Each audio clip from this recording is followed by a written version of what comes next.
ایمان اور عصر حاضر کے عنوان سے ہم آپ سے محو گفتگو رہے، اور اب ہمارے یہ چند آخری پروگرام ہیں جن میں ہم چند مزید اہم موضوعات جو ہیں ان پہ کچھ پیغام پیش کریں گے۔ ذکر بندہ مومن کی زندگی میں ایک بہت بڑی توانائی اور طاقت کا منبع ہے، اور ذکر وہ رزق ہے جو آسمان سے بندے کو نصیب ہوتا ہے، اور یہ روح کو تقویت دیتا ہے، اس میں توانائی اور انرجی رکھی گئی ہے۔ اور اللہ تعالیٰ نے ارشاد فرمایا یا ایھا الذین آمنوا اذکروا اللہ ذکرا کثیرا، اے ایمان والو کثرت کے ساتھ اللہ رب العزت کا ذکر کرو۔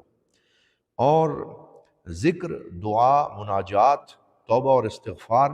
یہ وہ روحانی ٹولز اور ذرائع ہیں جو بندہ مومن کی روح کو توانائی عطا کرتے ہیں، اور اس کو اللہ اور اس کے رسول صلی اللہ علیہ وآلہ وسلم کا قرب اور محبت عطا کرتے ہیں۔ حضور نبی رحمت صلی اللہ علیہ وسلم نے ہر موڑ پہ ہمیں اذکار سکھائے، صبح کا ذکر، دوپہر کا ذکر، شام کا ذکر، گھر سے نکلتے کا ذکر، مسجد میں داخل ہونے کا ذکر، مسجد سے نکلنے کا ذکر۔ الغرض زندگی کے ہر موقع کو حضور نے ذکر کی کسی نعمت کے ساتھ جوڑا کہ اگر ہم زندگی کا کوئی بھی کام کرنے لگیں تو ہمیں وہ دعا یاد آ جائے، وہ ذکر یاد آ جائے جو حضور صلی اللہ علیہ وآلہ وسلم اس موقع پر کیا کرتے تھے۔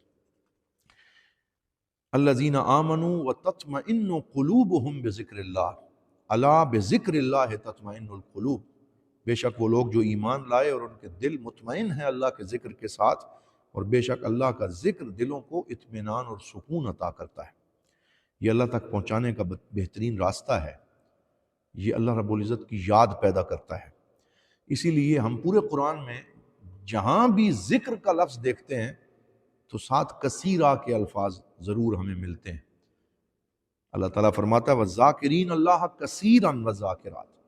صرف ذکر کرنے والے نہیں بلکہ کثرت سے ذکر کرنے والے اللہ کے محبوب ہیں، وہ چاہے مرد ہوں یا چاہے عورتیں ہوں، جو کثرت سے اپنے رب کو یاد کرتے ہیں۔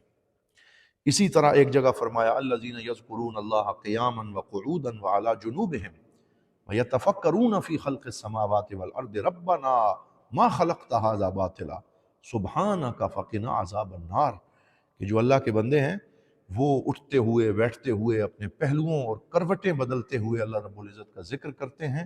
اور زمین و آسمان میں غور و فکر کرتے ہوئے دعا کرتے ہیں کہ یا اللہ تو نے اس کائنات کو رائے گاں پیدا نہیں کیا، بس ہمیں جہنم کی آگ سے چھٹکارا عطا فرما۔ تو وہ ہر وقت ذکر میں مشغول رہتے ہیں۔